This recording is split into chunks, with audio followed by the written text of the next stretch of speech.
ನಮಸ್ಕಾರ, ನಾನು ಪೃಥ್ವಿರಾಜ್ ಹಾರನಹಳ್ಳಿ. ವಿಧಾನಸಭಾ ಚುನಾವಣೆಗೆ ಕೆಪಿಸಿಸಿ ಅಧ್ಯಕ್ಷ ಡಿಕೆ ಶಿವಕುಮಾರ್ ಅವರು ಯಾವ್ಯಾವ ರೀತಿಯಾಗಿ ಮಾಸ್ಟರ್ ಪ್ಲಾನ್ಗಳನ್ನ ಮಾಡ್ತಾ ಪಕ್ಷದ ಕಾರ್ಯಕರ್ತರನ್ನ ಹುರಿದುಂಬಿಸ್ತಾ ಇದ್ದಾರೆ ಅಂತ ನಿಮ್ಗೆಲ್ರಿಗೂ ಕೂಡ ಗೊತ್ತಿದೆ. ಟಿಕೆಟ್ ನೀಡಲಿಕ್ಕೆ ಹಲವು ಮಾನದಂಡಗಳನ್ನು ಕೂಡ ಕಾಂಗ್ರೆಸ್ ಫಿಕ್ಸ್ ಮಾಡಿದೆ. ಹಿಂದೆಂದಿಗಿಂತಲೂ ಕೂಡ ರಾಜ್ಯ ಕಾಂಗ್ರೆಸ್ ಅತ್ಯಂತ ಪ್ರೊಫೆಷನಲ್ ಆಗಿ ಈ ಒಂದು ಚುನಾವಣೆಯನ್ನ ಎದುರಿಸ್ತಾ ಇರುವಂಥದ್ದು. ಎಲ್ಲದರಲ್ಲೂ ಕೂಡ ಒಂದು ಶಿಸ್ತನ್ನ ಕಾಪಾಡ್ಕೊಂಡು ಬರ್ತಾ ಇದ್ದಾರೆ. ಯಾರಿಗೆ ಯಾವ ರೀತಿಯಾಗಿ ಯಾಕೆ ಟಿಕೆಟ್ ಅನ್ನ ಕೊಡಬೇಕು ಅನ್ನುವಂಥದ್ರ ಬಗ್ಗೆನೂ ಕೂಡ ಸಾಕಷ್ಟು ಲೆಕ್ಕಾಚಾರ ಹಾಕೊಂಡಿದ್ದಾರೆ. ಎಲ್ಲೆಲ್ಲಿ ಯುವ ನಾಯಕರು ಗೆಲ್ಲಕ್ಕೆ ಅವಕಾಶ ಇದೆಯೋ ಅಲ್ಲಿ ಚಾನ್ಸ್ ಅನ್ನ ಕೊಡ್ತಾರಂತ ಯುವಕರಿಗೆ. ದಕ್ಷಿಣ ಕನ್ನಡ ಭಾಗದಲ್ಲಿ ಗೆಲುವು ಸಾಧಿಸಲಿಕ್ಕೆ ಹೊಸದಾದಂತ ಪ್ಲಾನ್ ಅನ್ನ ಕೂಡ ಮಾಡಲಾಗಿದೆ ಅಂತ ನ್ಯೂಸ್ 18ಗೆ ಡಿಕೆ ಶಿವಕುಮಾರ್ ಅವರು ಎಕ್ಸ್ಕ್ಲೂಸಿವ್ ಆಗಿ ಹೇಳಿಕೆಯನ್ನ ಕೊಟ್ಟಿದ್ದಾರೆ.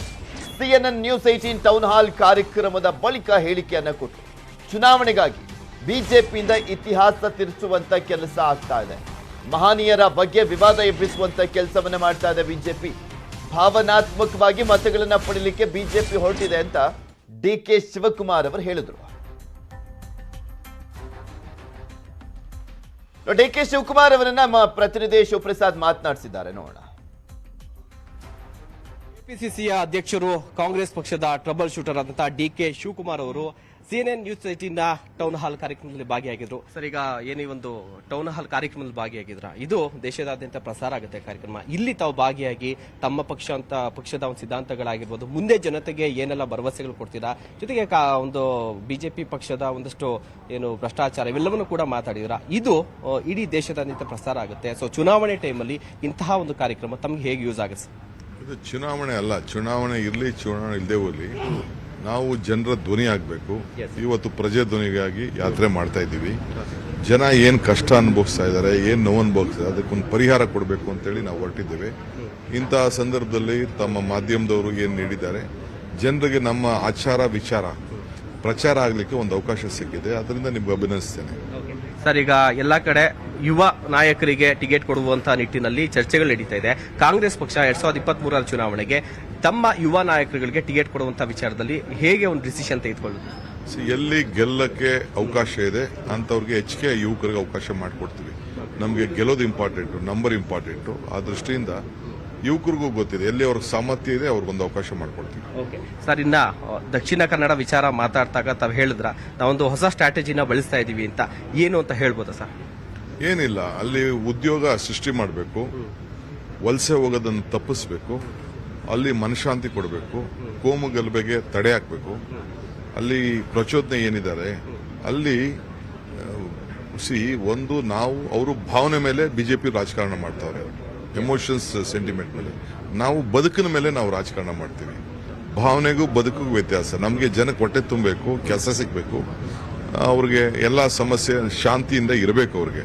ಈಗ ನೋಡಿ, ಅಷ್ಟೊಂದು ಇಂಜಿನಿಯರಿಂಗ್ ಮೆಡಿಕಲ್ ಕಾಲೇಜಸ್ ಇದೆ, ಎಲ್ಲ ಹೊರಗಡೆ ಹೋಗ್ತಾ ಇದ್ದಾರೆ. ಈಗ ಅಡ್ಮಿಷನ್ಸ್ ಮಾಡೋಕ್ಕೆ ಹಿಂದೆ ಮುಂದೆ ನೋಡ್ತಾ ಇದ್ದಾರೆ. ಈಗ ಮೊನ್ನೆ ಗ್ಲೋಬಲ್ ಇನ್ವೆಸ್ಟರ್ಸ್ ಮೀಟ್ ನಡೀತು. ಯಾರು ಬಂದು ಶಿವಮೊಗ್ಗದಲ್ಲಾಗ್ಲಿ, ಉಡುಪಿಲಾಗ್ಲಿ, ಮಂಗಳೂರಲ್ಲಾಗ್ಲಿ ಯಾರು ಉದ್ಯೋಗ ಸೃಷ್ಟಿ ಮಾಡ್ಲಿಕ್ಕೆ ಯಾರು ಮುಂದೆ ಬರಲೇ ಇಲ್ಲ. No one came forward. ಈ 10 ಲಕ್ಷ ಕೋಟಿ ರೂಪಾಯಿ ಬಂಡವಾಳ ಹಾಕ್ತೀನಿ ಅಂತ ಹೇಳಿ ಗ್ಲೋಬಲ್ ಇನ್ವೆಸ್ಟರ್ಸ್ ಮೀಟಿಂಗ್ ಆಯ್ತು. ಹೇಳಿ, ಯಡಿಯೂರಪ್ಪನವರಾಗ್ಲಿ, ಈಶ್ವರಪ್ಪ ಆಗ್ಲಿ, ಕಟೀಲ್ ಆಗ್ಲಿ, ಹೇಳಿ ಮಂಗಳೂರಲ್ಲಿ, ಉಡುಪಿಲಿ ಎಷ್ಟು ಬಂತು ಇನ್ವೆಸ್ಟ್ಮೆಂಟ್ ಅಂತ. Why it is not coming? This is the reason. ನಾವು ಅದಕ್ಕೆ ತಡೆ ಮಾಡಬೇಕು. ಇತಿಹಾಸ ತಜ್ಞರವರು ಮಾತಾಡ್ತಾ ಹೇಳ್ತಿದ್ರು, ಇತಿಹಾಸವನ್ನ ರಾಜಕೀಯಕ್ಕಾಗಿ ಜೊತೆಗೆ ಮಹಾನ್ ಪುರುಷರ ಒಂದು ಜೀವನ ಚರಿತ್ರೆಗಳನ್ನ ತಿರುಚುವಂತ ಕೆಲಸ ಆಗ್ತೈತೆ, ಜಾತಿ ಧರ್ಮದ ಮೇಲೆ ಒಂದು ರಾಜಕೀಯವಾಗಿ ಬಳಕೆ ಮಾಡ್ಕೊಳ್ಳಾಗ್ತಾ ಇದೆ ಇತಿಹಾಸವನ್ನ ಅನ್ನುವಂತ ಒಂದು ಆರೋಪವನ್ನ ಮಾಡಿದ್ರು ಪಕ್ಷದ ಮೇಲೆ. ತಾವೊಬ್ರು ಏನ್ ಹೇಳ್ತೀರಿ ಸರ್, ಒಬ್ಬ ಪಕ್ಷದ ಅಧ್ಯಕ್ಷರಾಗಿ? ಬಿಜೆಪಿ ಅಜೆಂಡಾ ಇದೆಯಲ್ಲ, ಹಿಸ್ಟ್ರಿ ಕಾನ್ ಬಿ ಚೇಂಜ್. ಅವ್ರಿಗೆ ಏನೇನೋ ಎಲ್ಲ ಚೇಂಜ್ ಮಾಡ್ತಾರೆ. ಈಗ ಬಸವಣ್ಣಂದು ಚೇಂಜ್ ಮಾಡಕ್ ಹೋದ್ರು, ಕುವೆಂಪು ಚೇಂಜ್ ಮಾಡಕ್ ಹೋದ್ರು, ಶಿವಕುಮಾರ ಸ್ವಾಮಿಗಳದ್ದು ಹೋದ್ರು. ಹಂಗೆ ಎಲ್ಲ ನಾಯಕರುಗಳ, ರಾಷ್ಟ್ರೀಯ ನಾಯಕರುಗಳ ಏನು ಒಂದು ಇತಿಹಾಸ ಇದೆ ಅದನ್ನ ಅವರು ಬದಲಾವಣೆ ಮಾಡ್ಲಿಕ್ಕೆ ಪ್ರಯತ್ನ ಮಾಡ್ತಾರೆ. ಮಾಡಕ್ಕಾಗಲ್ಲ. ಈಗ ಗೋವಿಂದ್ ಅವರು ಪ್ರೆಸಿಡೆಂಟ್ ಆಫ್ ಇಂಡಿಯಾ ಬಂದ್ರು, ಈ ಅಸೆಂಬ್ಲಿಲಿ ಮಾತಾಡಿದ್ನ ಬದಲಾವಣೆ ಮಾಡಕ್ಕಾಗ್ತದ? ದಾಖಲೆ ಉಳ್ಕೊಂಡಿದೆ. ಕರ್ನಾಟಕದ ಇತಿಹಾಸ ಬಗ್ಗೆ ಅವ್ರು ಮಾತಾಡಿದ್ದಾರೆ. ಅದನ್ನೇ ಇವ್ರು ಬದಲಾವಣೆ ಮಾಡಕ್ ಹೋಗ್ತಾ ಇದ್ದಾರೆ ಅಂತಂದ್ರೆ ಇದೊಂದು ನೀಚ ರಾಜಕಾರಣ. Thank you sir. ಸೊ ಇದು ಕೆಪಿಸಿಸಿ ಪಕ್ಷದ ಅಧ್ಯಕ್ಷರಾದಂತಹ ಡಿ ಕೆ ಶಿವಕುಮಾರ್ ಅವರ ಒಂದು ಮಾತುಗಳು. ಏನಂದ್ರೆ ದಕ್ಷಿಣ ಭಾಗದಲ್ಲಿ ಬೆಂಗಳೂರು ದಕ್ಷಿಣ ಕನ್ನಡ ಭಾಗದಲ್ಲಿ ನಾವು ವೀಕ್ ಇದ್ದೇವೆ, ಅಲ್ಲಿಗೆ ಯಾವ ರೀತಿಯಾಗಿ ಈ ಮುಂಬರುವಂತಹ ಚುನಾವಣೆಯಲ್ಲಿ ಒಂದು ಸ್ಟ್ರಾಟಜಿಯನ್ನ ಕೂಡ ಮಾಡಿದೀವಿ ಅಂತ ಅದನ್ನ ಕೂಡ ಹೇಳಿದ್ರು. ಜೊತೆಗೆ ಬಿಜೆಪಿ ಪಕ್ಷ ಒಂದು ಧರ್ಮದ ಮೇಲೆ ಜೊತೆಗೆ ಇತಿಹಾಸವನ್ನ ತಿರುಚುವಂತ ಕೆಲಸ, ಇತಿಹಾಸದಲ್ಲಿರುವಂತಹ ಮಹನೀಯರ ಒಂದು ಜೀವನವನ್ನ ತಿರುಚುವಂತ ಕೆಲಸವನ್ನ ಮಾಡ್ತಾ ಇದೆ. ಇಂಥದ್ರ ಮೇಲೆ ನಾವು ರಾಜಕೀಯವನ್ನ ಮಾಡೋದಿಲ್ಲ ಅನ್ನುವಂತ ಮಾತುಗಳನ್ನ ಕೂಡ ಹೇಳಿದ್ದಾರೆ. ಇದ್ರ ಜೊತೆಗೆ ಬಹಳ ಪ್ರಮುಖವಾಗಿ ಎಲ್ಲೆಲ್ಲಿ ಯುವ ನಾಯಕರು ಗೆಲ್ಲೋದಕ್ಕೆ ಅವಕಾಶ ಇದೆ ಅಲ್ಲಿ ನಾವು ಈ ಬಾರಿ ಟಿಕೆಟ್ ಅನ್ನ ಕೂಡ ಕೊಡ್ತೀವಿ ಅನ್ನುವಂತ ಮಾತನ್ನು ಕೂಡ ಹೇಳಿರುವಂತದ್ದು. ದಾವಣಗೆರೆಯಲ್ಲಿ ಪಿಡಬ್ಲ್ಯೂಡಿ ಲಂಚಾವತಾರ, ಲಂಚ ಪಡೆದ ದೃಶ್ಯ ಕ್ಯಾಮೆರಾದಲ್ಲಿ ಸೆರೆ. ಆ ಮಂತ್ರಿಗೂ ಲಂಚದ ಪಾಲು ಹೋಗ್ತಾ ಇದೆಯಾ? ಪಿಡಬ್ಲ್ಯೂಡಿ ಲಂಚಾವತಾರ.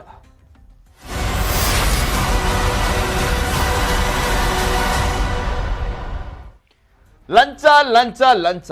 ಯಾವುದೇ ಸರ್ಕಾರಿ ಕಚೇರಿಗೆ ಹೋದ್ರೂ ಕೂಡ ಲಂಚ ಇಲ್ಲದೆ ಯಾವುದೇ ಕೆಲಸ ಆಗೋದಿಲ್ಲ ಅಂತ ಎಲ್ರಿಗೂ ಗೊತ್ತಿರುವಂತ ವಿಚಾರಣೆ. ಬಿಕಾಸ್ ಆ ರೀತಿಯಾಗಿ ಲಂಚಾವತಾರ ಪ್ರತಿಯೊಂದು ಕಡೆನೂ ಕೂಡ ಇದೆ. ಇಲ್ಲಿ ರಾಜಾರೋಷವಾಗಿ ನಡೀತಾ ಇರುವಂತದ್ದು ದಾವಣಗೆರೆಯ ಪಿಡಬ್ಲ್ಯೂಡಿ ಕಚೇರಿಯಲ್ಲಿ. ಎಷ್ಟೋ ಕೇಸ್ಗಳಲ್ಲಿ ಕೆಲವೊಂದು ಸಾಕ್ಷಿಗಳು ಸಿಗ್ದಲೇ ಮುಚ್ಚೋಗ್ತವೆ, ಇನ್ನು ಎಷ್ಟೋ ಕೇಸ್ಗಳು ವಿಡಿಯೋ ರೆಕಾರ್ಡ್ ಆಗುವ ಮುಖಾಂತರ ಸಿಕ್ಕಾಕೊಳ್ತಾರೆ. ಗುತ್ತಿಗೆದಾರರು ಲಂಚ ಕೊಡದೆ ಕೆಲಸ ಆಗೋದೇ ಇಲ್ಲ ಅಂತ ಕೇಳಿದ್ದಾರೆ.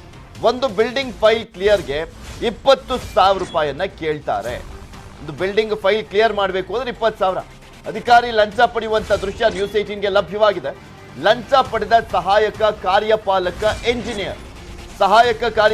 ಇಂಜಿನಿಯರ್ ನರೇಂದ್ರ ಬಾಬು ಲಂಚವನ್ನ ಪಡಿತಾ ಇರುವಂತದ್ದು. ಏನ್ ಹೇಳ್ತಾನೆ ಈ ಅಧಿಕಾರಿ ಅಂದ್ರೆ, ಲಂಚವನ್ನ ಪಡಿಬೇಕಾದ್ರೆ ನಾನು 25 ಲಕ್ಷ ಹಣ ಕೊಟ್ಟು ಸ್ಥಾನಕ್ಕೆ ಬಂದಿದ್ದೀನಿ, ಅಷ್ಟು ಇಷ್ಟು ಕೊಡೋಕೆ ಇದೇನ್ ತರಕಾರಿ ವ್ಯಾಪಾರನ? ಅಂದ್ರೆ 100 ರೂಪಾಯಿ 200 ರೂಪಾಯಿ ಅಥವಾ 1000 ರೂಪಾಯಿ ಕೊಡೋಕೆ ಇದೇನ್ ತರಕಾರಿ ವ್ಯಾಪಾರನ?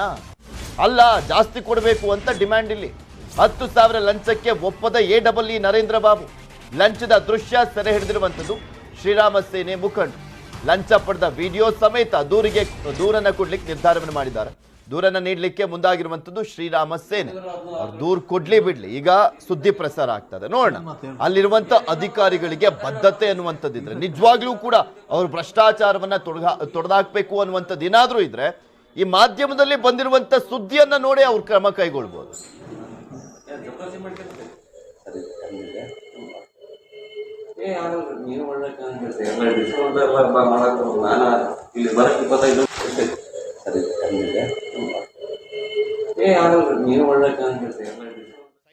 ದಾವಣಗೆರೆ ನಗರದ ಲೋಕೋಪಯೋಗಿ ಇಲಾಖೆಯಲ್ಲಿ ಇದೇ ಕಚೇರಿಯಲ್ಲಿ ಸಹಾಯಕ ಕಾರ್ಯಪಾಲಕ ಅಭಿಯಂತರಾಗಿರ್ತಕ್ಕಂಥ ನರೇಂದ್ರ ಬಾಬು ಅವರು ಮತ್ತು ಅವರ ಅಸಿಸ್ಟೆಂಟ್ ವೀರಪ್ಪನವರು ಇಲ್ಲಿ ಬರ್ತಕ್ಕಂಥ ಎಲ್ಲ ಗುತ್ತಿಗೆದಾರರ ಹತ್ರನೂ ಪರ್ಸೆಂಟೇಜ್ ಮುಖಾಂತರ ಹಣ ಪಡೆದಿರುತ್ತಾರೆ. ಮತ್ತು ಈ ಸ್ಥಳಕ್ಕೆ ಬರೋಕ್ಕೆ 25 ಲಕ್ಷ 50 ಲಕ್ಷ PW ಸಚಿವರಿಗೆ ಶಾಸಕರಿಗೆಲ್ಲ ಕೊಟ್ಟು ಇಲ್ಲಿ ಬಂದಿರ್ತೀವಿ ಅಂತ ಹೇಳ್ಬಿಟ್ಟು ಎಲ್ಲ ಡಿಮ್ಯಾಂಡ್ಸ್ ಮಾಡಿ ಅದನ್ನು ನೇರವಾಗಿ ತಮ್ಮ ಕಚೇರಿಯಲ್ಲಿ ಲಂಚ ರೂಪದಲ್ಲಿ ಪಡೆಯೋದನ್ನು ನಮ್ಮ ರಹಸ್ಯ ಕಾರ್ಯಾಚರಣೆಯಲ್ಲಿ CD ಮುಖಾಂತರ ದಾವಣಗೆರೆ ಲೋಕಾಯುಕ್ತ SP ಅವರಿಗೆ ನಾವು ಒಂದು ದೂರನ್ನು ಕೊಡ್ತಾ ಇದ್ದೀವಿ. ಇದಕ್ಕೆ ಸಂಬಂಧಪಟ್ಟಂಗೆ ಇಲ್ಲಿನ ಕಾರ್ಯಪಾಲಕ ಅಭಿಯಂತರ ವಿಜಯಕುಮಾರ್ ಆಗಿರ್ಬೋದು ಮತ್ತು ಸೂಪರಿಂಟ್ ಇಂಜಿನಿಯರ್ ಅಂತ ಜಗದೀಶ್ ಅವರಾಗಿರೋ ಎಲ್ಲ ಪರ್ಸೆಂಟೇಜ್ ಮುಖಾಂತರನೇ ಹೋಗ್ತಾ ಇದೆ. ತರಕಾರಿ ವ್ಯಾಪಾರ ಥರ ಏನಿಲ್ಲ, ಪರ್ಸೆಂಟೇಜ್ ಇಷ್ಟು ಕೊಟ್ಟರೆ ಸೈನ್ ಮಾಡ್ತೀನಿ ಅಂತೇಳಿ ನೇರವಾಗಿ ಗುತ್ತಿಗೆದಾರರಿಗೆ ಒಂದು ಬೇಡಿಕೆ ನೀಡ್ತಾ ಇದ್ದಾರೆ. ನಮ್ಮ ವಿಡಿಯೋದಲ್ಲಿ ಒಂದು ನಿಮಗೆ ಕಳಿಸ್ತಾ ಇದ್ದೀನಿ. ಆ ವಿಡಿಯೋದಲ್ಲಿ ಕಚೇರಿಯಲ್ಲೇ ನೇರವಾಗಿ ಅವ್ರು ಹಣ ಪಡಿತಾ ಇದ್ದಾರೆ. ಮತ್ತು ಈ ಸ್ಥಳಕ್ಕೆ ಬಂದು 25 ಲಕ್ಷ ಕೊಟ್ಟಿದ್ದೀನಿ, ಈ ಕೂಡಲೇ ನನಗೆ ಇಷ್ಟು ಅಮೌಂಟ್ ಕೊಟ್ಟರೆ ನಾನು ಸೈನ್ ಮಾಡ್ತೀನಿ, ಇಲ್ಲಾಂದ್ರೆ ಮಾಡೋಕ್ಕಾಗಲ್ಲ ಅಂತ ಬಹಿರಂಗವಾಗಿ ಹೇಳ್ತದೆ. ಇದಕ್ಕೆ ಸಂಬಂಧಪಟ್ಟ PW ಇಲಾಖೆ ಸಚಿವರಾಗಲಿ ಮುಖ್ಯಮಂತ್ರಿಗಳಾಗಲಿ ಇದನ್ನು ಏನು ಮಾಡ್ತಾ ಇದ್ದಾರೆ ಅಂತಲೇ ಗೊತ್ತಾಗ್ತಿಲ್ಲ. ಇವ್ರು ಇಮಿಡಿಯೇಟ್ಲಿ ಇವ್ರು ಕೂಡಲೇ ತನಿಖೆ ಮಾಡಬೇಕು, ಇವ್ರನ್ನ ಬಂಧಿಸಬೇಕು, ಲೋಕಾಯುಕ್ತ SP ಅವರು ಇದ್ರ ಬಗ್ಗೆ ಕ್ರಮ ತಗೋಬೇಕಂತೇಳಿ ನಾನು ಒಂದು ಪ್ರತಿಯೊಂದು ಕಾಮಗಾರಿಗೂ ಈಗ ನಮ್ಮ ಇದರಲ್ಲಿ 25 ಲಕ್ಷ ಕೊಟ್ಟು ಈ ಕೆಲ್ಸಕ್ಕೆ ಬಂದಿರೋದು ಅಂದ್ರೆ ಈ ಚೇರಿಗೆ ಬಂದಿರೋದು ಅಂತ ಹೇಳ್ತಾರೆ ಆ ಅಧಿಕಾರಿ. ಅಂದ್ರೆ ಲೆಕ್ಕ ಹಾಕೊಳ್ಳಿ ಯಾವ್ಯಾವ ರೀತಿಯಾಗಿ ಲಂಚವನ್ನ ಕೊಟ್ಕೊಂಡು ಅಧಿಕಾರವನ್ನ ಪಡ್ಕೊಳ್ತಾ ಇದ್ದಾರೆ ಅಂತ. ಇನ್ನ ಈ ವ್ಯಕ್ತಿ ಮಾತ್ರ ಅಲ್ಲ, PWD ಹಿರಿಯ ಅಧಿಕಾರಿಯಿಂದಲೂ ಕೂಡ ಲಂಚಕ್ಕೆ ಡಿಮ್ಯಾಂಡ್ ಮಾಡಿದ್ರಂತೆ. AE ವೀರಪ್ಪ ಲಂಚಕ್ಕೆ ಬೇಡಿಕೆ ಇಟ್ಟ ಫೋನ್ ಸಂಭಾಷಣೆ ಕೂಡ ಲಭ್ಯವಾಗಿದೆ. ಎಲ್ಲರೂ ಕೊಡ್ತಾರೆ, ನೀವು ಕೊಡಿ ಅಂತ ವೀರಪ್ಪ ಹೇಳಿರೋದು. ಸುಮ್ಮನೆ ಫೈಲ್ ಪೆಂಡಿಂಗ್ ಬೀಳುತ್ತೆ ಅಂತ ಎಚ್ಚರಿಕೆ ಕೊಟ್ಟಿದ್ದಾರೆ. ಹಣ ಕೊಟ್ಟು ಕೆಲಸ ಮಾಡಿಸ್ಕೊಳ್ಳಿ ಅಂತ ಹೇಳಿದ್ರಂತೆ ವೀರಪ್ಪ. AE ವೀರಪ್ಪ ಜೊತೆ ನೊಂದಂತವರು ಮಾತನಾಡಿದಂತ ಸಂಭಾಷಣೆ ನ್ಯೂಸ್ 18ಗೆ ಲಭ್ಯವಾಗಿದೆ.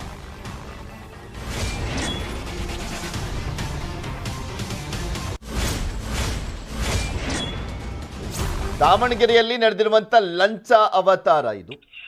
ಲಂಚದ ವಿಡಿಯೋ ಒಂದ್ ಕಡೆ, ಇನ್ನೊಂದ್ ಕಡೆ ಲಂಚದ ಆಡಿಯೋದು ಕೂಡ ಸಿಕ್ಕಿದೆ.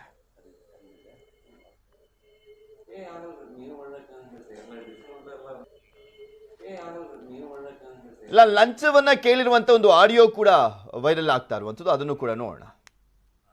ಅವ್ರದ್ದೇನ್ ಕೆಲ್ಸ ಇರಲ್ಲ ಸರ್, ನಿಮ್ದೇ ಅಲ್ಲ ಸರ್ ಇರೋದು. ಹಂಗೆಲ್ಲ ಇದ್ರೆ ಮತ್ತೆ ಅವ್ರು ಸೈನ್ ಹಾಕ್ಬೇಕಲ್ಲ. ಈಗ ಅವ್ರು ಬಂದ್ ಬಿಲ್ಡಿಂಗ್ ನೋಡಿ ಎಲ್ಲ ಇದ್ ಮಾಡ್ರಿ ಅಂತಂದ್ರೆ ಅದ್ ಸರ್ ನೀವು ನೋಡಿದ್ರಿ, ಇನ್ಸ್ಪೆಕ್ಷನ್ ಮಾಡಿರಿ. ಈಗ ಒಂದು ಇನ್ನೊಂದು ಯಾವ್ದು ಬೇರೆ ಸ್ಕೂಲ್ ನೋಡ್ಕೊಂಬ ನಡ್ರಿ ಅಂತಂದ್ರು. ಬೇರೆ ಒಂದು ಸ್ಕೂಲ್ ಅಲ್ಲಿ ಅವರು ಆದ್ರೆ ಇಲ್ಲ ಇದು ಸರಿ ಇಲ್ಲ ಅಂತಂದು ಕೊಕ್ಕೆ ಹಾಕೊಂಡ್ ಕುತ್ಕೊಂಡ್ಬಿಡ್ತಾರೆ. ನಿಮ್ಗೆ ಏನ್ ಸಾಲನೆ ಆಗ್ಬಾರ್ದು. ಏನ್ ಹೋಗ್ತಿರ್ತಾವ ಇದಾಗ್ತಿರುತ್ತೆ, ಇದ್ ಮಾಡ್ತಾರೆ. ಕೊಟ್ಟು ಮಾಡಿಸ್ಕೊಬೇಕಪ್ಪ. ಬೇರೆಯವರೆಲ್ಲ ನೀವು ಎಲ್ಲಾರ್ದು ಇದೆಯಲ್ಲ ಬಿಲ್ಡಿಂಗ್ಸ್. ಸರ್ ಯಾರು ಇವ್ರು ಅನ್ನಪೂರ್ಣ ಕಡೆ ಯಾರು ಇನ್ನೊಂದು ಅಲ್ಲಿ ಕುಂದವಾಡ ರೋಡಲ್ಲಿ ಇದಾವೆ. ಸರ್ ನಿಮ್ಗೆಲ್ಲ ಅವ್ರದ್ದೆಲ್ಲ ಹೇಳ್ಬಿಟ್ರೆ ನಿಮ್ಗೆ ಆಶ್ಚರ್ಯ ಆಗತ್ತೆ. ಹೌದಾ ಸರ್? ಅವರೆಲ್ಲ ಎಷ್ಟು ನಮ್ದೇ ಕಮ್ಮಿನ ಅವ್ರದೆಲ್ಲ ಜಾಸ್ತಿನ ಸರ್? ಅವ್ರದ್ದು ಅಲ್ಲ, ಅವ್ರದೆಲ್ಲ ಸಿಮಿಲರ್. 4 ಫ್ಲೋರ್ 5 ಫ್ಲೋರ್ ನಾವು. ಸರ್. ನಮ್ಗೇನ್ ಅದೇ ಒಂಚೂರು ಕಮ್ಮಿ ಮಾಡಿದ್ರೆ ಅನುಕೂಲ ಆಗ್ತದೆ ಸರ್. 1 ವರ್ಷ ಗಟ್ಲೆ 1 ವರ್ಷ ಆಯ್ತಲ್ಲ ಸರ್, ಅದಕ್ಕೆ ಆಗಿಲ್ಲಲ್ಲ ಅದ. ಅಲ್ಲ ನೀವ್ ಅದು ಏನು ಆಫ್ಟರ್ ಆಲ್ ನೀವ್ ಹಿಂಗೆ ಡಿಲೇ ಮಾಡ್ಕೊಂತ ಹೋದ್ರಿ ಕಳಿಸ್ಬಿಡ್ತಿದ್ವಿ ನಾವು. ಇಟ್ಕೊಂಡ್ ಕೂತ್ಕೊಳ್ಳೋದು ಇದಂತ. ಇವತ್ತು ಸರ್ ಅದೇ ನೀವು ಎಷ್ಟು ಗಂಟೆಗೆ ಬರ್ತೀರಾ ಸರ್? ಬಂದಾಗಲೇ ಅತ್ಲಾಗೆ ಕೊಟ್ಟು ಅದು ಫೈಲ್ ಇಸ್ಕೊಂಡು ಮೇಲೆ ಕಳಿಸ್ಬಿಡೋಣ ಸರ್. ಬರ್ತೀರಾ ಸರ್ ಸಂಜೆ? ಅಲ್ಲ ನೀವ್ ಭೇಟಿಯಾಗಿ ಹೋಗ್ರಿ, ನಮ್ಮ ಬರೋದ್ ಸಾಯಂಕಾಲ ಆಗುತ್ತೆ. ಸೈನ್ ಮಾಡಿ ಕಳಿಸ್ತೀನಿ. ಅವ್ರು ಓಕೆ ಅಂದ್ಬಿಟ್ರೆ ಮುಗಿದೋಯ್ತು, ಮಾಡೇ ಮಾಡ್ತಾರೆ. ಹೌದಾ ಸರ್?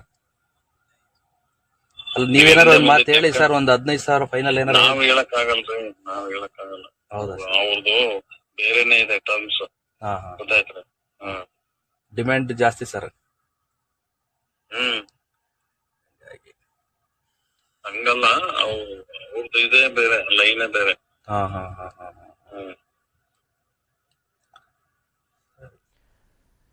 ಇದ್ರ ಬಗ್ಗೆ ಮತ್ತಷ್ಟು ಮಾಹಿತಿಯನ್ನು ನೀಡ್ತಾರೆ ನಮ್ಮ ದಾವಣಗೆರೆಯ ಪ್ರತಿನಿಧಿ ಸಂಜಯ್. ನಮ್ಮ ಜೊತೆ ನೇರ ಸಂಪರ್ಕದಲ್ಲಿ ಜಾಯ್ನ್ ಆಗ್ತಾ ಇದ್ದಾರೆ. ಸಂಜಯ್, ನೋಡ್ತಾ ಇದ್ವಿ ಯಾವ ರೀತಿಯಾಗಿ ರಾಜಾರೋಷವಾಗಿ ಭ್ರಷ್ಟಾಚಾರ ಅನ್ನುವಂಥ ತಾಂಡವಾಡ್ತಾ ಇದೆ ದಾವಣಗೆರೆಯಲ್ಲಿ ಅಂತ.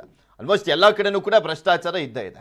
ಈ ಅಧಿಕಾರಿಗಳು ನರೇಂದ್ರ ಬಾಬು ಮತ್ತೆ ವೀರಪ್ಪ ಯಾವ್ಯಾವ ಕೆಲಸಕ್ಕೆ ಎಷ್ಟೆಷ್ಟು ಪರ್ಸೆಂಟೇಜ್ ಫಿಕ್ಸ್ ಮಾಡಿದಾರಂತೆ, ಯಾವ ತರ ಭ್ರಷ್ಟಾಚಾರ ನಡೀತಾ ಇದೆ ಅಲ್ಲಿ? ಅದು ಪೃಥ್ವಿರಾಜ್, ಏನು ದಾವಣಗೆರೆ PW ಇಲಾಖೆಯಲ್ಲಿ ಲಂಚ ಒಂದು ಅವತಾರವನ್ನು ತಾಳಿದ್ರೆ ಅಂತಾನೆ ಹೇಳ್ಬೋದು. ಯಾಕಂದ್ರೆ ಸಾಕಷ್ಟು ದಿನಗಳಿಂದ ಈ ಒಂದು ಕಂಪ್ಲೇಂಟ್ ಗಳು ಬರ್ತಾನೆ ಇರ್ತಿತ್ತು. ಆದ್ರೆ ಇದಕ್ಕೆ ಪೂರಕವಾಗಿ ಆಧಾರ ಇರಲಿಲ್ಲ. ಈ ಶ್ರೀರಾಮ ಸೇನೆ ಅವರು ಏನು ಕಳೆದ ಒಂದು 2-3 ದಿನಗಳಿಂದ ಹೋದಂತ ಸಂದರ್ಭದಲ್ಲಿ ಗುತ್ತಿಗೆದಾರರಿಗೆ ಒಂದು ಡಿಮ್ಯಾಂಡ್ ಅನ್ನು ಮಾಡಿರ್ತಾರೆ. ಒಂದು ಫೈಲ್ ಮೂವ್ ಮಾಡ್ಲಿಕ್ಕೆ ಒಂದು 40,000 ಕೊಡ್ಬೇಕಂತ AWE ನರೇಂದ್ರ ಬಾಬು ಅವರು ಒಂದು ಡಿಮ್ಯಾಂಡ್ ಮಾಡಿರ್ತಾರೆ. ಯಾಕಂದ್ರೆ ಆ ದುಡ್ಡಲ್ಲಿ ನಾನು ಸಾಕಷ್ಟು ಅಧಿಕಾರಿಗಳಿಗೆ ಕೊಡ್ಬೇಕು ಅಂತ ಹೇಳ್ತಾ ಇದಾರೆ. WE ಅವರು ಕೊಡ್ಬೇಕು, ಮತ್ತೆ ಕೆಳಗಡೆ ಇರುವಂತ ಎಲ್ಲರೂ ಕೊಟ್ಕೊಂಡು ಆ ಫೈಲ್ ಅನ್ನು ಮೂವ್ ಮಾಡಿ ಒಬ್ಬರ ಹತ್ರ ಹೋದ್ರೆ ಒಂದು ಸ್ವಲ್ಪ ಹಣ ಕೊಡ್ಬೇಕು ಅಂತ ಹೇಳ್ತಾರೆ. ಹಾಗಾಗಿ ಏನೋ ಆ ವ್ಯಕ್ತಿ ಗುತ್ತಿಗೆದಾರ ಇರ್ತಾನೆ, ಅಷ್ಟೊಂದು ಆಗಲ್ಲ ಸರ್, ಸ್ವಲ್ಪ ಕಡಿಮೆ ಮಾಡ್ಕೊಳ್ಳಿ, 40,000 ಕೊಡ್ಲಿಕ್ಕೆ ಆಗೋದಿಲ್ಲ ಅನ್ನೋ ಮಾತನ್ನ ಅಂತ ಹೇಳಿದಂತ ಸಂದರ್ಭದಲ್ಲಿ ಇದೇನು ತರಕಾರಿ ವ್ಯಾಪಾರನ, ನಾನು ಈ ಒಂದು ಸ್ಥಾನಕ್ಕೆ ಬರ್ಬೇಕಂದ್ರೆ 25 ಲಕ್ಷ ಖರ್ಚು ಮಾಡಿ ಬಂದಿದ್ದೀನಿ, ಹಾಗಾಗಿ ನಾನು ವಾಪಸ್ ತಗೊಳ್ಳೋದು ಬೇಡವಾ ಅಂತ ಒಂದು ಆ ಗುತ್ತಿಗೆದಾರನಿಗೆ ಆ ಒಂದು ನರೇಂದ್ರ ಬಾಬು ಅನ್ನೋ AWE ಏನಿದೆ ಅವ್ರು ಹೇಳ್ತಾರೆ. ಅದಾದ ಸಂದರ್ಭದಲ್ಲಿ ಏನು ಶ್ರೀರಾಮ ಸೇನೆ ಒಂದು ಸಂಪರ್ಕದೊಂದಿಗೆ ಏನು ಆ ಗುತ್ತಿಗೆದಾರ ಹೋಗಿ ಏನ ಹಣ ಕೊಡುವಂತ ಸಂದರ್ಭದಲ್ಲಿ 10,000 ಹಣವನ್ನು ಮೊದಲಿಗೆ ಆ ಗುತ್ತಿಗೆದಾರ ಏನ್ ನೀಡ್ತಾನೆ AWE ನರೇಂದ್ರ ಬಾಬು ಅವರಿಗೆ, ಆ ಸಮಯದಲ್ಲಿ ಅವನು 10,000ಕ್ಕೆ ಏನಾಗುತ್ತೆ ಅಂದ್ರೆ ಆ ಹಣವನ್ನು ವಾಪಸ್ ಎಸಿತಾನೆ. ಅದಲ್ಲದೆ ಕೂಡ ಅದಾದ ಬಳಿಕ ಏನು ಒಂದು ಸಂಭಾಷಣೆ ಕೂಡ ಆಗುತ್ತೆ ಏನು ವೀರೇಂದ್ರ ಅನ್ನೋರು ಇಂಜಿನಿಯರ್ ಹತ್ರ. ಆ ಸಂದರ್ಭದಲ್ಲಿ ಅವ್ರು ಹೇಳುವಂತದ್ದು, ಈ ರೀತಿ ನೀನು ಹಣ ಕೊಡ್ಲಿಲ್ಲ ಅಂದ್ರೆ ಫೈಲ್ಗಳು ಅಲ್ಲೇ ಪೆಂಡಿಂಗ್ ಉಳಿತಾయి. ಈ ಬಾರಿ ಸಾಕಷ್ಟು ಈ ಹಿಂದೆನೂ ಕೂಡ ಫೈಲ್ಗಳು ಉಳಿದಿರೋದು ನೀವು ನೋಡಿದೀರಾ. ಯಾಕಂದ್ರೆ ಅವ್ರಿಗೆ ಹಣವನ್ನು ತಲುಪಿಸ್ತಾ ಇದ್ರೆ ಆ ಫೈಲ್ಗಳು ಮೂವ್ ಆಗೋದಿಲ್ಲ ಅನ್ನೋ ಒಂದು ಮಾತನ್ನ ವೀರೇಂದ್ರ ಅವ್ರು ಹೇಳ್ತಾ ಇದಾರೆ. ಅದೆಲ್ಲ ಕೂಡ ಸಾಕಷ್ಟು ಏನು AWE ಅವ್ರ ಒಬ್ರೇ ಅಲ್ಲ, ಇನ್ನು ಏನು ಈ ಮಿನಿಸ್ಟರ್ ಕೂಡ ಹೋಗುತ್ತಾ ಅನ್ನೋ ಒಂದು ಮಾತನ್ನ ಅಲ್ಲಿ ದೂರದಾರರು ಹೇಳುವಂತದ್ದು. ಈ ಸದ್ಯಕ್ಕೆ ಎಲ್ಲಾ ಪ್ರಕರಣಕ್ಕೆ ಒಂದು ACBಗೆ ಒಂದು ದೂರು ಸಲ್ಲಿಕೆ ಶ್ರೀರಾಮ್ ಸೇನೆ ಅವರು ಮುಂದಾಗಿದ್ದಾರೆ. ಪೃಥ್ವಿರಾಜ್, ನೋಡೋಣ ಏನ್ ಮಾಡ್ತಾರೆ. ಈ ಸುದ್ದಿ ಪ್ರಸಾರ ಆಗಿದೆ, ಅವರೇ ಈ ಸುದ್ದಿಯನ್ನ ನೋಡಿ ಕ್ರಮವನ್ನ ಕೈಗೊಳ್ತಾರ ಅಥವಾ ನೋಡೋಣ ಯಾರಾದ್ರೂ ದೂರು ಕೊಡ್ತಾರೆ ಅದಾದ್ಮೇಲೆ ಈ ಕ್ರಮ ಕೈಗೊಳ್ಬೇಕಾ ಅನ್ನುವಂಥದ್ರ ಬಗ್ಗೆ ಚಿಂತಿಸ್ತಾರ ಅಂತ. ಥ್ಯಾಂಕ್ ಯು ಸಂಜಯ್ ನಿಮ್ಮೆಲ್ಲ ಮಾಹಿತಿಗಾಗಿ. ಮತ್ತೆ ಮುಂದಿನ ಸುದ್ದಿಗೆ ಹೋಗೋಣ. ಕಾರು ಚಾಲಕರ ಮೇಲೆ ಆಟೋ ಚಾಲಕರಿಂದ ಹಲ್ಲೆಯನ್ನ ಮಾಡಲಾಗಿದೆ. ಓವರ್ಟೇಕ್ ಮಾಡುವಂತ ಸಂದರ್ಭದಲ್ಲಿ ನಡೆದಿರುವಂತ ಜಟಾಪಟಿ, ದಾರಿ ಬಿಡದ ಹಿನ್ನೆಲೆಯಲ್ಲಿ ಇಬ್ಬರ ನಡುವೆ ಕಿರಿಕ್ ನಡೆದಿದೆ. ಇದು ಕಾರು ಚಾಲಕನ ಮೇಲೆ ಹಲ್ಲೆಯನ್ನ ನಡೆಸಿರುವಂತದ್ದು ಆಟೋ ಚಾಲಕನ ಕೃತ್ಯ ಮತ್ತೊಂದು ಕಾರ್ನ ಕ್ಯಾಮೆರಾದಲ್ಲಿ ಸೆರೆ ಆಗಿದೆ. ಬೆಂಗಳೂರಿನ ವೈಟ್ ಫೀಲ್ಡ್ ಮುಖ್ಯ ರಸ್ತೆಯಲ್ಲಿ ನಿನ್ನೆ ನಡೆದಿರುವಂತ ಘಟನೆ ಇದೆ. ಓವರ್ಟೇಕ್ ಮಾಡುವಂತ ಸಂದರ್ಭದಲ್ಲಿ ಆ ಒಂದು ವಿಚಾರಕ್ಕೆ ಸಂಬಂಧಪಟ್ಟಂತೆ ಜಟಾಪಟಿ ಆಗಿದೆ. ದಾರಿ ಬಿಡದ ಹಿನ್ನೆಲೆಯಲ್ಲಿ ಇಬ್ಬರ ನಡುವೆ ಜಗಳ ಆಗಿರುವಂಥದ್ದು ಅದು ಕ್ಯಾಮೆರಾದಲ್ಲಿ ಸೆರೆ ಆಗಿದೆ. ಬೆಂಗಳೂರಿನ ವೈಟ್ ಫೀಲ್ಡ್ ಮುಖ್ಯ ರಸ್ತೆಯಲ್ಲಿ ನಿನ್ನೆ ನಡೆದಿರುವಂತ ಘಟನೆ.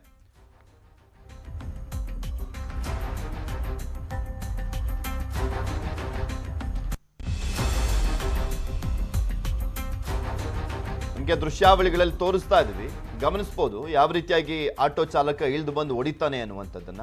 ಮೊದಲೇ ಅಲ್ಲಿ ಟ್ರಾಫಿಕ್ ಜಾಮು, ಈ ಸಂದರ್ಭದಲ್ಲಿ ಓವರ್ಟೇಕ್ ವಿಚಾರಕ್ಕಾದಂಥ ಗಲಾಟೆ ಅಂತೆ. ಅಲ್ಲಿ ಯಾರು ತಪ್ಪು ಅನ್ನುವಂಥದ್ದು ಇನ್ನೂ ಕೂಡ ಗೊತ್ತಾಗಿಲ್ಲ. ಇದರಲ್ಲಿ ಪ್ರಕರಣ ದಾಖಲಾಗಿದೆಯೋ ಏನೋ ಅದು ಕೂಡ ಇನ್ನೂ ಮಾಹಿತಿ ಬರಬೇಕಾಗಿದೆ. ಇದ್ರ ಬಗ್ಗೆ ಇನ್ನಷ್ಟು ಮಾಹಿತಿಯನ್ನು ನೀಡ್ತಾರೆ ನಮ್ಮ ಪ್ರತಿನಿಧಿ ಮಂಜುನಾಥ್. ನೇರ ಸಂಪರ್ಕದಲ್ಲಿ ಜಾಯಿನ್ ಆಗ್ತಾ ಇದ್ದಾರೆ. ಮಂಜು, ಯಾವ ಕಾರಣಕ್ಕೋಸ್ಕರ ಆಕ್ಚುಲಿ ಗಲಾಟೆ ನಡೆದಿದ್ದು, ಯಾರು ತಪ್ಪಿದ್ದಂತೆ? ಈಗ ಇನ್ನೊಂದು ಕ್ಯಾಮ್ರಾದಲ್ಲಿ ಇದು ಸೆರೆ ಆಗಿದೆ. ಅವರಿಬ್ಬರಲ್ಲಿ ಯಾರಾದ್ರೂ ಹೋಗ್ಬಿಟ್ಟು ಪೊಲೀಸ್ ಸ್ಟೇಷನ್ಗೆ ಏನಾದ್ರೂ ದೂರನ್ನ ಕೊಟ್ಟಿದಾರಂತ?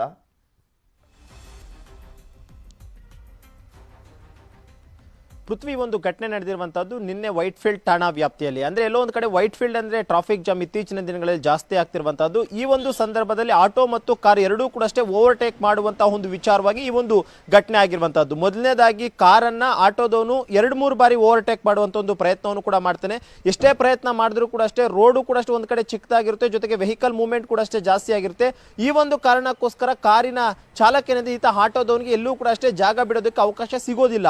ಇದಕ್ಕೆ ಬೇಸತ್ತಂತಹ ಆಟೋ ಚಾಲಕ ಆತನನ್ನ ಸುಮಾರು 1 ಕಿಲೋಮೀಟರ್ನಷ್ಟು ಕೂಡ ಅಷ್ಟೇ ಆತನನ್ನ ಚೇಸ್ ಮಾಡ್ಕೊಂಡು ಬರ್ತಾನೆ. ಆದ್ರೂ ಕೂಡ ಅಷ್ಟೇ ಆತನ ಮುಂದಕ್ಕೆ ಬಿಟ್ಟಿಲ್ಲ ಅನ್ನುವಂಥ ಒಂದು ಕಾರಣಕ್ಕೋಸ್ಕರ ಆ ಒಂದು ಕಾರಿನ ಪಕ್ಕಕ್ಕೆ ಹೋಗ್ಬಿಟ್ಟು ಕಾರು ಚಾಲಕಕ್ಕೆ ಏಕಾಏಕಿ ಆತ ಹಲ್ಲೆಯನ್ನು ಕೂಡ ಮಾಡಿರುವಂತಹದ್ದು. ಈ ಹಲ್ಲೆಯ ದೃಶ್ಯಾವಳಿಗಳು ಕೂಡ ಅಷ್ಟೇ ಹಿಂದ್ಗಡೆ ಬರ್ತಿದ್ದಂತ ಮತ್ತೊಂದು ಕಾರಿನ ಕ್ಯಾಮ್ರಾದಲ್ಲಿ ಕೂಡ ಅಷ್ಟೇ ಸರಿಯಾಗಿದೆ.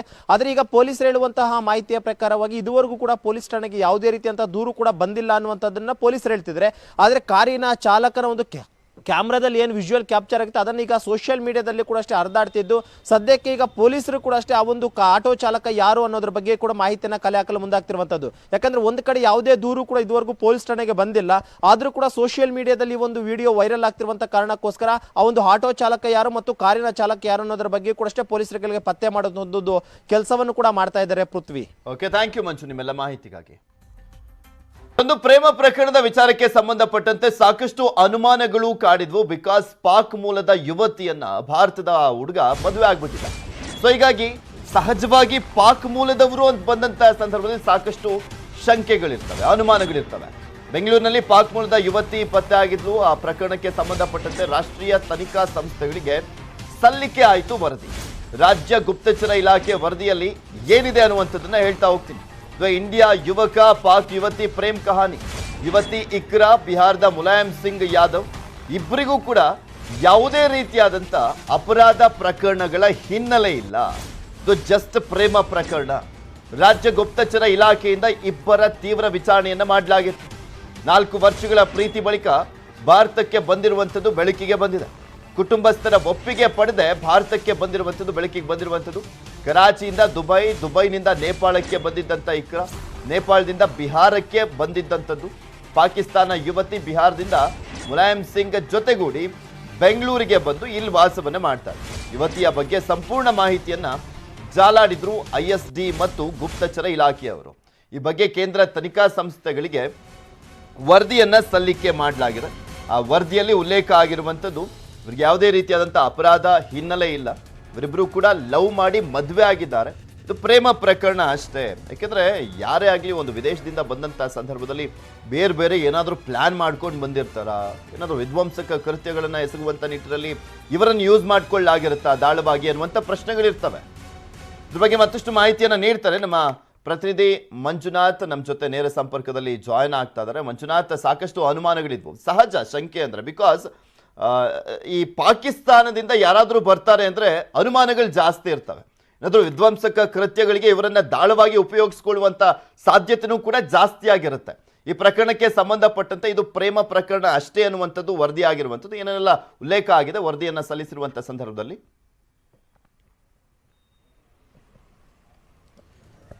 ಎಸ್, ಖಂಡಿತವಾಗ್ಲೂ ಪೃಥ್ವಿ, ಈ ಒಂದು ಅನುಮಾನವೂ ಕೂಡ ಅಷ್ಟೇ ಪೊಲೀಸರಿಗಿತ್ತು. ಯಾಕಂದ್ರೆ 23ನೇ ತಾರೀಕಿನಂದು ಬೆಳ್ಳಂದೂರು ಪೊಲೀಸ್ ಠಾಣಾ ವ್ಯಾಪ್ತಿಯಲ್ಲಿ ಪಾಕಿಸ್ತಾನದ ಮೂಲದ ಯುವತಿ ಕೂಡ ಅಷ್ಟೇ ಸಿಕ್ಕಂತಹ ಬಳಿಕ ಪೊಲೀಸರಿಗೆ ಹಲವು ಅನುಮಾನಗಳು ಕೂಡ ಉಂಟಾಗಿತ್ತು. ಯಾಕಂದ್ರೆ ಇತ್ತೀಚಿನ ದಿನಗಳಲ್ಲಿ ರಾಜ್ಯದಲ್ಲಿ ನೋಡ್ತಾ ಇದ್ದೀವಿ, ಒಂದಷ್ಟು ವಿಧ್ವಂಸಕ ಕೃತ್ಯಗಳು ಕೂಡ ಆಗ್ತಾ ಇದೆ. ಈ ಒಂದು ಕಾರಣಕ್ಕೋಸ್ಕರ ಏಕಾಏಕಿ ಬೆಂಗಳೂರು ನಗರದಲ್ಲಿ ಪಾಕಿಸ್ತಾನದ ಯುವತಿ ಯಾಕಿದ್ಲು ಅನ್ನೋದ್ರ ಬಗ್ಗೆ ಕೂಡ ಮಾಹಿತಿಯನ್ನು ಕಲೆ ಹಾಕ್ತಾ ಹೋಗ್ತಾರೆ.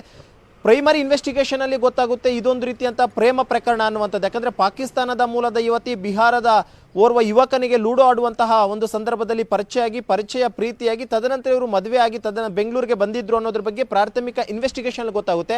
ಆದರೂ ಕೂಡ ಅಷ್ಟೇ ISD ಮತ್ತು ರಾಜ್ಯ ಗುಪ್ತಚರ ಇಲಾಖೆಗೆ ಇವರು ಸ್ಥಳೀಯ ಪೊಲೀಸರು ಒಂದು ಮಾಹಿತಿಯನ್ನು ಕೊಡ್ತಾರೆ. ಈ ರೀತಿ ಪಾಕಿಸ್ತಾನದಿಂದ ಬಂದಿದ್ದಾರೆ, ನಮ್ಮ ಒಂದು ಇನ್ವೆಸ್ಟಿಗೇಷನ್ ಅಲ್ಲಿ ಆ ರೀತಿಯಂಥದ್ದು ಏನೂ ಕೂಡ ಕಂಡು ಬಂದಿಲ್ಲ ಅನ್ನುವಂಥದ್ದನ್ನು ಕೂಡ ಹೇಳಿರ್ತಾರೆ. ಆದರೂ ಕೂಡ ಅಷ್ಟೇ ರಾಜ್ಯ ಗುಪ್ತಚರ ಇಲಾಖೆ ಮತ್ತು ISD ಈ ಒಂದು ಪ್ರಕರಣನ ಬಹಳ ಗಂಭೀರವಾಗಿ ತೆಗೆದುಕೊಂಡಿದೆ. ಜೊತೆಗೆ ಆ ಒಂದು ಯುವತಿ ಮತ್ತು ಈ ಒಂದು ಬಿಹಾರದ ಮೂಲದ ಯುವಕ ಇಬ್ಬರನ್ನೂ ಕೂಡ ಅಷ್ಟೇ ಕಸ್ಟಡಿಗೆ ಪಡೆದು ಎರಡೂ ಏಜೆನ್ಸಿಗಳು ಕೂಡ ಅಷ್ಟೇ ಇನ್ವೆಸ್ಟಿಗೇಷನ್ ಮಾಡುತ್ತೆ. ಇನ್ವೆಸ್ಟಿಗೇಷನ್ ಮಾಡಿದಂಥ ಟೈಮ್ನಲ್ಲಿ ಅವರ ಇನ್ವೆಸ್ಟಿಗೇಷನ್ ಯಾವ ರೀತಿಯಾಗಿತ್ತು ಅಂತಂದರೆ, ಇವರ ಮೊಬೈಲ್ ನಂಬರ್ನ CDRನ ಪರಿಶೀಲನೆ ಮಾಡುವಂಥದ್ದಾಗಿರ್ಬೋದು, ಅಥವಾ ಇವರು ಬಳಸ್ತಾ ಇರುವ ಒಂದು ಇನ್ಸ್ಟಾಗ್ರಾಮ್ನ ID ಆಗಿರ್ಬೋದು, ಅಥವಾ ಫೇಸ್ಬುಕ್ ಆಗಿರ್ಬೋದು ಮತ್ತು ಇಮೇಲ್ ಆಗಿರ್ಬೋದು, ಹೀಗೆ ಪ್ರತಿಯೊಂದನ್ನು ಕೂಡ ಅಷ್ಟೇ ಸವಿಸ್ತಾರವಾಗಿ ಜಾಲಾಡಿದ್ದಾರೆ. ಸುಮಾರು 20 ದಿನಗಳ ಕಾಲ ಸಂಪೂರ್ಣವಾಗಿ ಇನ್ವೆಸ್ಟಿಗೇಷನ್ ಅನ್ನು ಕೂಡ ಮಾಡಿರುವಂಥದ್ದು. ಈ ಒಂದು ಸಂದರ್ಭದಲ್ಲಿ ಗೊತ್ತಾಗಿರುವಂಥದ್ದು ಏನಂತಂದರೆ, ಇವ್ರಿಗೆ ಯಾವುದೇ ರೀತಿಯಂಥ ಒಂದು ಕ್ರೈಮ್ ಬ್ಯಾಕ್ಗ್ರೌಂಡ್ ಇಲ್ಲ ಅನ್ನುವಂಥದ್ದು. ಕೇವಲ ಈಕೆಗೆ ಲೂಡೋ ಆಡುವಂಥ ಸಂದರ್ಭದಲ್ಲಿ ನಂಬರ್ ಎಕ್ಸ್ಚೇಂಜ್ ಮಾಡಿಕೊಂಡು ಪ್ರೀತಿಯಾಗಿ ಈತನಿಗೆ ಮದುವೆ ಆಗಬೇಕು, ಈತನ ಜೊತೆ ಬಾಳ್ಬೇಕು ಅನ್ನೋ ಕಾರಣಕ್ಕೋಸ್ಕರ ಆಕೆ ಪಾಕಿಸ್ತಾನದಿಂದ ಬೆಂಗಳೂರಿಗೆ ಬಂದಿದ್ದಾಳೆ ಅನ್ನುವಂಥದ್ದು ಕೂಡ ಈಗಾಗಲೇ ಸ್ಪಷ್ಟವಾಗಿ ಇನ್ವೆಸ್ಟಿಗೇಷನ್ ಅಲ್ಲಿ ಗೊತ್ತಾಗಿರುವಂಥದ್ದು. ಇನ್ನು ಈಕೆಯ ಒಂದು ಮಾಹಿತಿಯನ್ನು ಆಧರಿಸಿ ಅವರ ಒಂದು ಕುಟುಂಬಸ್ಥರನ್ನು ಕೂಡ ಸಂಪರ್ಕ ಮಾಡಿ ವಿಚಾರವನ್ನ ತಿಳಿಸಿದಂಥ ಸಂದರ್ಭದಲ್ಲಿ ಕುಟುಂಬಸ್ಥರನ್ನ ಇಚ್ಛೆಯಂತೆ ಅವರನ್ನು ಒಪ್ಪಿಸಿ ಮದುವೆ ಆಗುವುದಾಗಿ ಕೂಡ ವಿಚಾರಣೆ ವೇಳೆ ಸಂದರ್ಭದಲ್ಲಿ ಗೊತ್ತಾಗಿರುವಂಥದ್ದು. ಒಟ್ಟಾರೆಯಾಗಿ ಸಾಕಷ್ಟು ಅನುಮಾನಗಳಿದ್ದಂತಹ ಪ್ರಕರಣವನ್ನ ಇಲ್ಲೋ ಒಂದು ರೀತಿ ಯಾವುದೇ ರೀತಿಯಂತ ಕ್ರೈಮ್ ಇನ್ವೆಸ್ಟಿಗೇಷನ್ ಟೈಮ್ನಲ್ಲಿ ಯಾವುದೇ ಬ್ಯಾಕ್ಗ್ರೌಂಡ್ ಇಲ್ಲ ಮತ್ತು ಯಾವುದೇ ವಿಧ್ವಂಸಕ ಕೃತ್ಯಗಳು ಕೂಡ ಭಾಗಿಯಾಗಲು ಅವರು ಬಂದಿಲ್ಲ ಅನ್ನುವಂಥದ್ದು ಕೂಡ ಸ್ಪಷ್ಟವಾಗಿ ಗೊತ್ತಾಗಿರುವಂತಹದ್ದು. ಪೃಥ್ವಿ, ಓಕೆ, ಥ್ಯಾಂಕ್ ಯು ಮಂಜು ನಿಮ್ಮೆಲ್ಲ ಮಾಹಿತಿಗಾಗಿ. ಭೂಕಂಪನಕ್ಕೆ ಟರ್ಕಿ ಮತ್ತು ಸಿರಿಯಾ ಒಂದು ರೀತಿಯ ಸ್ಮಶಾನದ ರೀತಿಯಲ್ಲಿ ಆಗ್ಬಿಟ್ಟಿದೆ. ಮೇಲಿಂದ ಮೇಲೆ ಕಂಪಿಸ್ತಲೇ ಇದೆ ಭೂಮಿ. ಕ್ಷಣ ಕ್ಷಣಕ್ಕೂ ಕೂಡ ಏರ್ತನೇ ಇರುವಂಥದ್ದು ಸಾವಿನ ಸಂಖ್ಯೆ. ಪ್ರತಿದಿನ ರಕ್ಷಣಾ ಕಾರ್ಯಾಚರಣೆಯ ಸಂದರ್ಭದಲ್ಲಿ ಸಾವಿರಾರು ಶವಗಳು ಸಿಗ್ತಾ ಇದ್ದಾವೆ. ಸೊ ಹೀಗಾಗಿನೇ ಸಾವಿನ ಸಂಖ್ಯೆ ಏರಿಕೆ ಆಗ್ತಾ ಇರುವಂಥದ್ದು. ವಿಶ್ವಸಂಸ್ಥೆಯ ಅಂದಾಜಿನ ಪ್ರಕಾರ ಕನಿಷ್ಠ ಅಂದ್ರೂ 20,000 ಅಂತ ಹೇಳಲಾಗ್ತಾ ಇದೆ. ಭೂಕಂಪನಕ್ಕೆ ಈವರೆಗೂ 8,000ಕ್ಕೂ ಹೆಚ್ಚು ಮಂದಿ ಸಾವನ್ನಪ್ಪಿರುವಂಥದ್ರ ಬಗ್ಗೆ ಈಗ ವರದಿಯಾಗಿರುವಂಥದ್ದು. ಅದರಲ್ಲಿ ಟರ್ಕಿ ಒಂದರಲ್ಲೇ 6,000ಕ್ಕೂ ಹೆಚ್ಚು ಜನ ಸಾವನ್ನಪ್ಪಿದ್ದಾರೆ. ಸಿರಿಯಾದಲ್ಲಿ ಸಾವಿನ ಸಂಖ್ಯೆ 2,000ಕ್ಕೆ ಏರಿಕೆ ಆಗಿದೆ. ಒಟ್ಟು 42,259ಕ್ಕೂ ಹೆಚ್ಚು ಮಂದಿಗೆ ಗಾಯ ಆಗಿದೆ. ಆಸ್ಪತ್ರೆಗೆ ದಾಖಲು ಮಾಡಲಾಗಿದೆ. ಭೂಕಂಪದ ಬಳಿಕ ಕಣ್ಮರೆಯಾದಂಥವರ ಸಂಖ್ಯೆ ಲೆಕ್ಕಕ್ಕೆ ಸಿಗ್ತಾ ಇಲ್ಲ. ಕಟ್ಟಡ ಅವಶೇಷಗಳಡಿ ಇನ್ನು 100 ಜನ ಸಿಲುಕಿಕೊಂಡಿರುವಂಥ ಶಂಕೆ ಇದೆ. ಅದ್ರ ಬಗ್ಗೆನೇ ಸಾಕಷ್ಟು ರಕ್ಷಣಾ ಕಾರ್ಯಾಚರಣೆಯನ್ನು ಮಾಡಲಾಗ್ತಾ ಇರುವಂಥದ್ದು. ಫ್ಯಾಕ್ಟ್ ಭಾರತ ಕೂಡ ಕಳಿಸ್ಕೊಟ್ಟಿದೆ ರಕ್ಷಣಾ ಕಾರ್ಯಾಚರಣೆಗೆ NDRF ತಂಡಗಳನ್ನು.